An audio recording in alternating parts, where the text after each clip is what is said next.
ومن أحسن قولا ممن دعا إلى الله وعمل صالحا وقال إنني من المسلمين. Imam At-Tabari dalam tafsir beliau menyebutkan dari Ibnu Abbas radhiyallahu taala anhuma, anna Quraisyan wa'adu Rasulullah sallallahu alaihi wasallam ayyutuhu malan fayakunu agna rajulin bi Makkah. Bahwasannya orang-orang Quraisy, yaitu orang-orang kafirnya, menjanjikan untuk Rasulullah sallallahu alaihi wasallam bahwa mereka akan memberikan harta kepada beliau sehingga beliau menjadi orang terkaya di kota Makkah. Wa yuzawwijuhu ma arada minan nisa, dan menikahkan beliau wanita mana saja yang dia suka. Wa yata'u aqibahu, dan mereka akan menjadi pengikut beliau. Artinya mereka akan mengangkat beliau menjadi pemimpin di kota Makkah. Pemimpin mereka. Ini penawaran orang-orang musyrik terhadap Rasulullah sallallahu alaihi wasallam. Mereka ingin menjadikan beliau orang yang paling kaya, mau nikahi wanita mana saja boleh, dan akan diangkat menjadi pemimpin mereka. Faqalu lahu, mereka pun berkata kepada beliau, hadza laka indana ya Muhammad. Ini semua akan kami berikan kepadamu wahai Muhammad. Wa kuffa'an syatmi alihatina, maka berhentilah engkau dari mencela Tuhan-Tuhan kami. Perhatikan jemaah sekalian, mereka mengatakan Nabi SAW mencela Tuhan-Tuhan yang mereka sembah. Padahal Nabi SAW hanya mengatakan, ucapkan la ilaha illallah. Itu karena mereka tahu arti la ilaha illallah. Memang la ilaha illallah itu bermakna celaan terhadap semua yang mereka sembah selain Allah. Maka bandingkan dengan sebagian orang yang mengaku muslim hari ini, dia ucapkan la ilaha illallah, tapi dia tidak menyalahkan orang yang menyembah kepada selain Allah. Sehingga orang musyrik Quraisy, orang musyrik jahiliyah dahulu lebih paham darinya tentang arti la ilaha illallah. Kata mereka, fala tadhkurha bisu'in, jangan lagi kamu sebut Tuhan-Tuhan kami dengan keburukan. Jadi mereka mau tawarkan itu dengan syarat Nabi SAW tidak lagi mencela Tuhan-Tuhan yang mereka sembah selain Allah, tidak lagi menyalahkan mereka.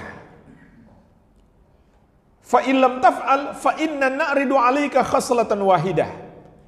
Namun kalau kamu menolak, kami masih ada tawaran lain. Fa hiya laka wa lana fiha salah, yaitu untuk kebaikan kita bersama, supaya kita hidup damai berdampingan, tidak saling menyalahkan, tidak saling menjelek-jelekkan. Qala ma hiya, maka Nabi SAW bertanya, apa yang kalian tawarkan? Jadi yang pertama sudah Nabi SAW menolak. Maka ini penawaran yang kedua.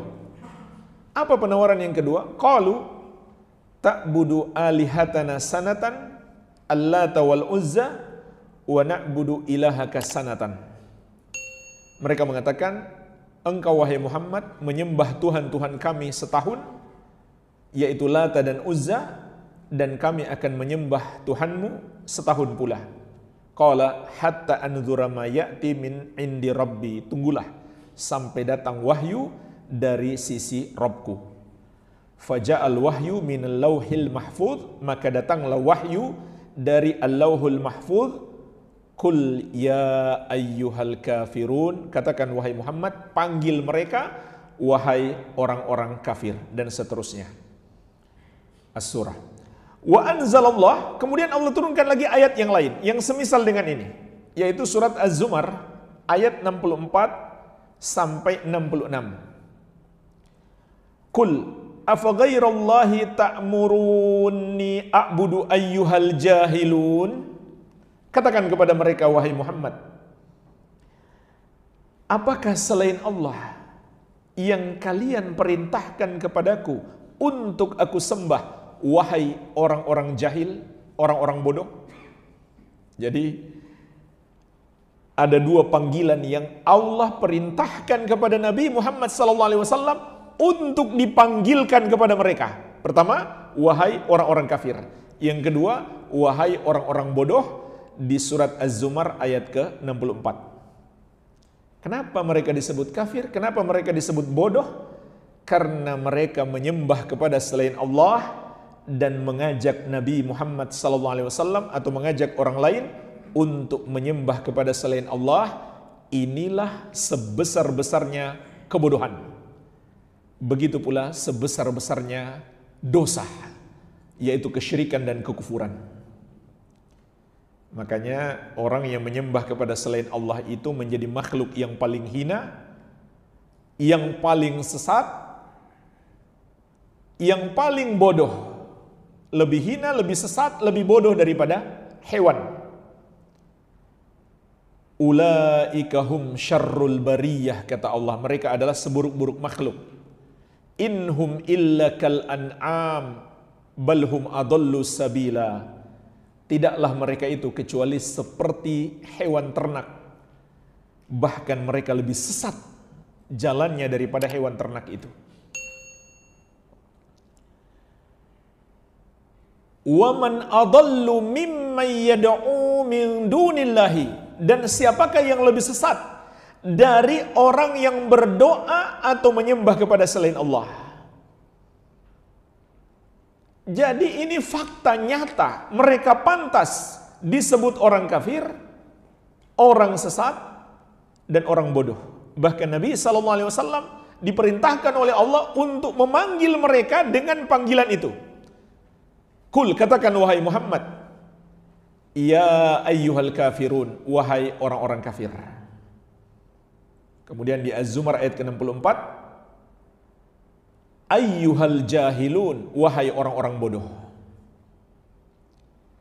Namun jemaah sekalian, Nabi SAW disuruh memanggil demikian karena ada konteksnya, yaitu sebagai jawaban atas permintaan mereka. Maka Nabi SAW harus berbicara dengan mereka.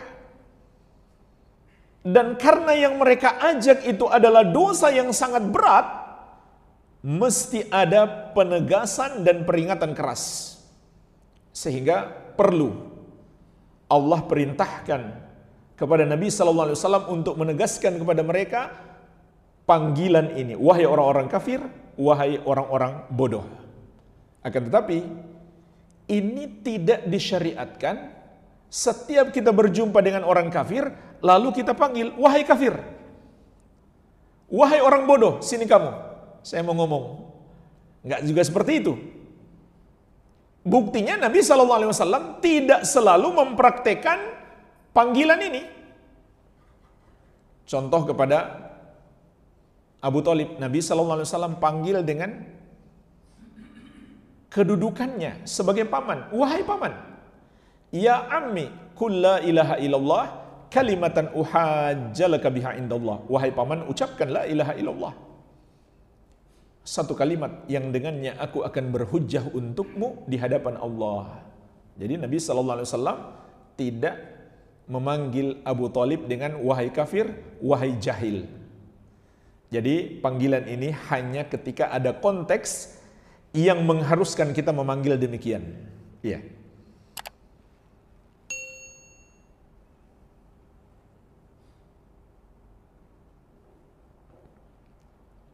Jadi jemaah sekalian, ini adalah riwayat yang menjelaskan kepada kita sebab diturunkannya ayat ini atau surat Al-Kafirun. Kata Imam Ibnu Katsir rahimahullah dalam tafsir beliau, syamala kulla kafirin ala wajhil ard. Panggilan ini berlaku untuk semua orang kafir di muka bumi. Ayat ini ditujukan kepada semua orang kafir di muka bumi. Maka hari ini kita perlu menyampaikan kepada mereka. Sampaikan kepada mereka surat ini. Tujuannya apa? Untuk mengajak mereka sadar, bertobat kepada Allah, agar mau masuk surga, agar tidak masuk ke neraka. Walakinnal muwajahina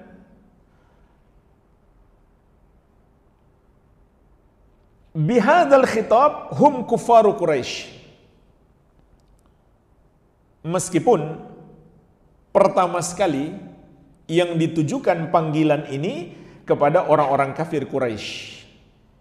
Tapi kata Imam Ibnu Katsir rahimahullah, ayat ini berlaku untuk semua orang kafir tanpa pengecualian.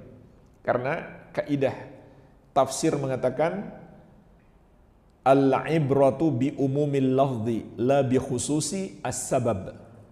Yang menjadi patokan, ukuran adalah keumuman lafaz, bukan kekhususan sebab. Walaupun sebabnya khusus, tapi lafaznya umum, maka berlaku umum. Imam Al-Qurtubi rahimahullah juga mengatakan dalam tafsir beliau, idz kana ar-rasul alaihi salam yata'ammaduhum fi nadihim fayaqulu lahum ya ayyuhal kafirun. Ketika itu Rasulullah SAW dengan sengaja mendatangi tempat pertemuan mereka. Jadi mereka lagi ramai-ramai begitu. Maka Nabi SAW datang ke forum mereka, lalu mengatakan kepada mereka untuk menjawab permintaan mereka. Ya ayyuhal kafirun, wahai orang-orang kafir. Dan jemaah sekalian, di sini kita bisa memetik pelajaran tentang keberanian Rasulullah SAW untuk mengatakan bahwa mereka itu adalah orang-orang kafir, meskipun mereka marah, meskipun mereka tidak suka. Sebagaimana kata Al-Qurtubi rahimahullah, wa huwa ya'lamu annahum yaghdabuna min an yunsabu ilal kufri. Padahal Nabi Muhammad SAW mengetahui bahwasannya mereka tidak suka, mereka benci kalau dinisbatkan kepada kekufuran, kalau dikatakan mereka kafir. Jadi jamaah sekalian, adanya orang-orang kafir yang tidak suka disebut kafir bukan hal yang baru. Ketika ayat ini turun, mereka pun marah, mereka nggak suka dipanggil kafir. Persis seperti iblis. Surat ini adalah surat yang paling dibenci oleh iblis, kata Ibnu Abbas radhiyallahu anhuma. Karena kalau kita amalkan surat ini, kita betul-betul menjadi orang beriman. Yaitu mentauhidkan Allah dan berlepas diri dari kesyirikan dan kekufuran. Oleh karena itu jamaah sekalian, sangat aneh jika ada seorang muslim karena nggak enak sama kenalannya yang kafir, dia tidak mau menganggap mereka kafir. Subhanallah. Karena dia tahu kenalannya yang kafir itu nggak suka kalau dipanggil kafir. Anak sebangsa dan setanah airnya itu nggak mau dikatakan kafir. Jadi demi membuat manusia ridho, dia menolak penamaan kafir kepada mereka dari Allah Subhanahu wa taala. Dan hukumnya itu adalah kufur, membatalkan keislamannya, sebagaimana akan kita nukilkan insyaallah kesepakatan para ulama tentang itu. Jadi jemaah sekalian, ini yang dilakukan Nabi sallallahu alaihi wasallam ketika turun ayat ini. Langsung beliau datang ke tempat perkumpulan mereka, dan mereka ketika itu dalam keadaan mayoritas dan punya kuasa. Aneh, kita di negeri muslim, kita mayoritas, kita yang berkuasa, kita nggak enak sama orang kafir, menyebut mereka kafir. Subhanallah. Malah yang mau mengamalkan ayat Al-Quran yang meyakini mereka itu kafir, itu yang dituduh dengan tuduhan-tuduhan buruk. Dikatakan intoleran, radikal, mau memonopoli kebenaran, merasa benar sendiri, dan lain-lain. Jadi kalau bukan Al-Quran yang kita yakini sebagai kebenaran, apalagi yang kita yakini sebagai kebenaran? Maka seorang muslim harusnya meyakini semua yang bertentangan dengan Al-Quran atau dengan hadis Nabi SAW itu adalah batil. Ini jemaah sekalian,